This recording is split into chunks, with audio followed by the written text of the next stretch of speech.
Kesan ribut tropika Pabuk yang merentasi kawasan pantai Terengganu dan Kelantan boleh menyebabkan angin kencang melebihi 40 km sejam dengan ketinggian ombak melebihi 3.5 meter.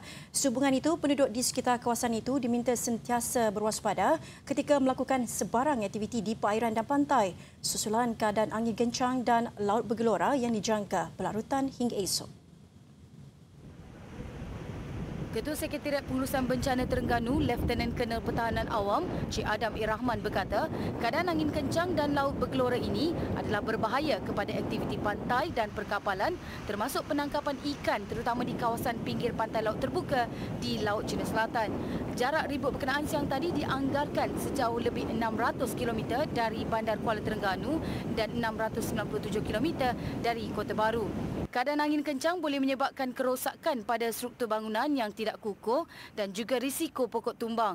Ada kemungkinan di sepanjang daripada pantai Pandak ni sampai ke Kuala Ibai, sampai ke Batu Buruk dan membawa ke Tuk Jumbal. Lebih kurang macam inilah sehingga ke Stiu.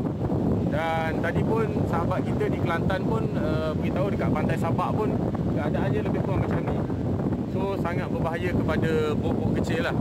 Penduduk yang berada berhampiran pantai terutama di sebahagian utara Terengganu dan Kelantan diingatkan sentiasa mendapatkan maklumat semasa mengenai perkembangan cuaca yang diwar-warkan oleh pihak media serta keselamatan. Ujarnya, jika berlaku hujan lebat atau banjir, mereka perlu segera berpindah ke kawasan selamat yang disediakan dan dikenal pasti oleh pihak berkuasa di daerah masing-masing.